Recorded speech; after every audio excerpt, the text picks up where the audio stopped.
So during the 19th century, music education was in a very vulnerable position because there was a lot of economic crisis going on, and so the first thing the schools would cut would be music, because a lot of people still at that time did not believe it was valuable or important.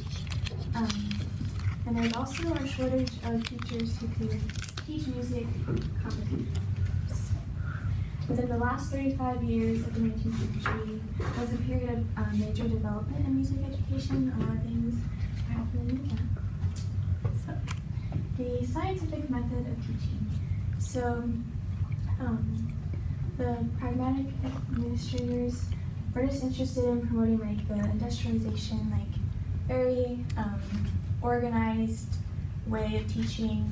They didn't believe teaching or education should be fun and enjoyable. It was just something that was organized, just do all your work and everything. And so teachers began to develop materials and methods that could teach music in that scientific way.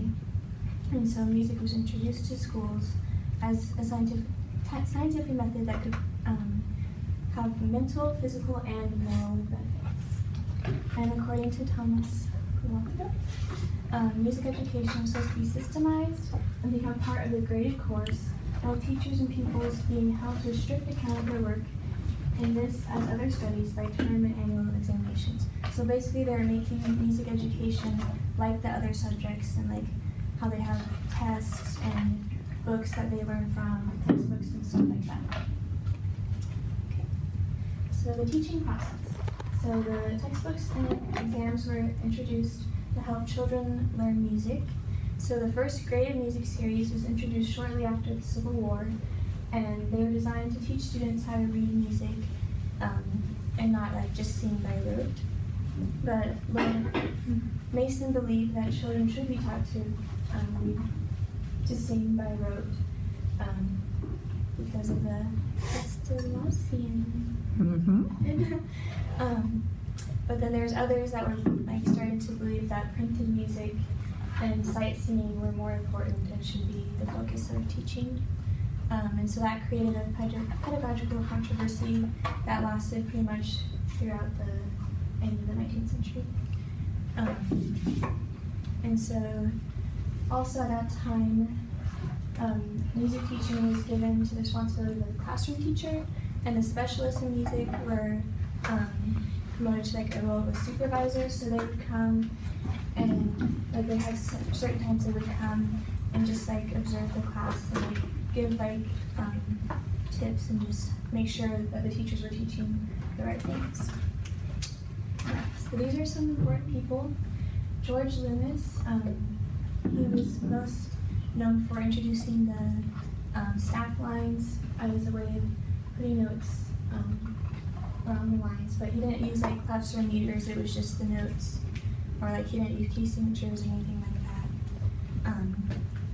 So that was an important step in the way music was being written. And then Mason, who was known for rote singing and teaching children that should be the initial experience that they have is first learning to sing by rote, and then eventually reading music.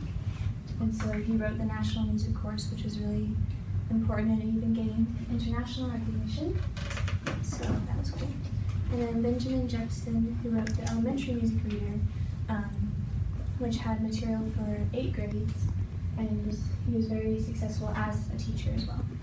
And then other courses that were designed were the Normal Music Course, which was emphasizing sight singing, and then the Public School Music Course, which used syllables for teaching rhythm, which is solfege. So the concept of movable do was becoming more popular and was more universal, and so this method, the tonic or first scale degree, was called do. It wasn't just C wasn't always do, it was just whatever the first scale degree was, they called do. And so, and at this time, music education was still primarily focused on voice, and all the materials were just for didactic purposes. And then the school music expanded and was more focused on methods, So this was one of the methods for teaching students how to read music. So I'm gonna have us just sing a scale with the solfege, just so we can see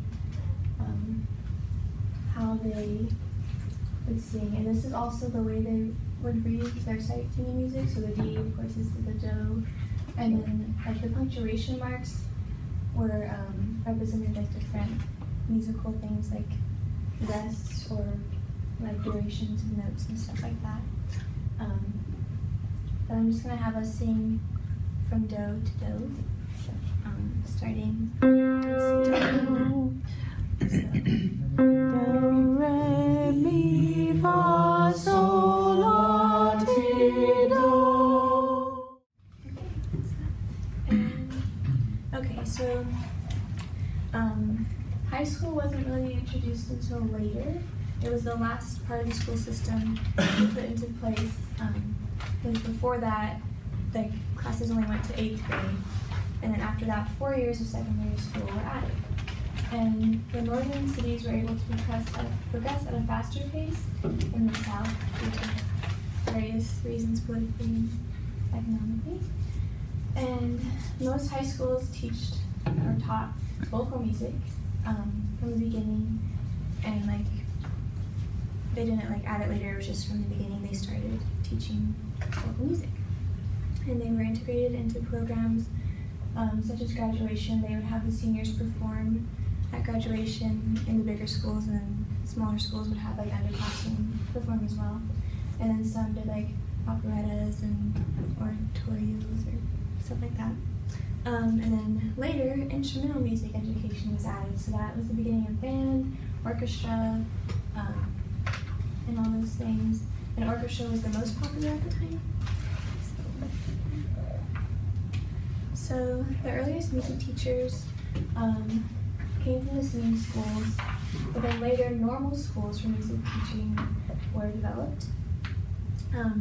Julia Crane's Music Institute offered students their actual experience teaching in a school, so they could have, it was like a model school, so it wasn't an actual classroom, but it was set up like actual classroom, so they could have that experience. And she believed that younger students should be taught to sing through rote, and then as they got older, should learn how to sight sing. And she thought supervisors should be good musicians, however, they should also realize the significance of pedagogy and help to balance the curriculum of music educators. And then summer schools were sponsored by the textbook companies to help further their companies and also help train music supervisors.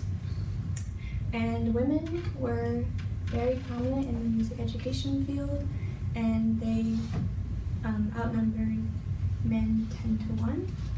So. Oh, I have to push the button. So the idea of child-centered education was becoming more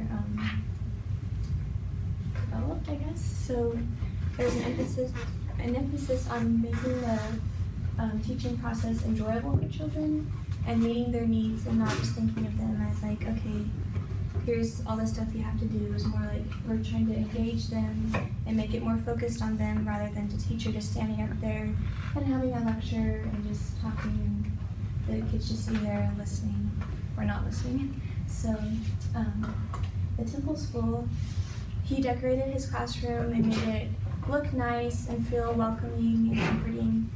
And he made sure the kids were engaged by singing with them, doing dancing and plays. And he also had a school newspaper that they could be involved in. Okay. And then Frobo believed that the role of a teacher was to help students discover things rather than just like giving them knowledge and just teaching them like just by putting information in their heads, like actually having them do activities to discover things on their own. So he created kindergarten to help kids before they entered the actual school system to just be more creative and play together and just develop their creativity and social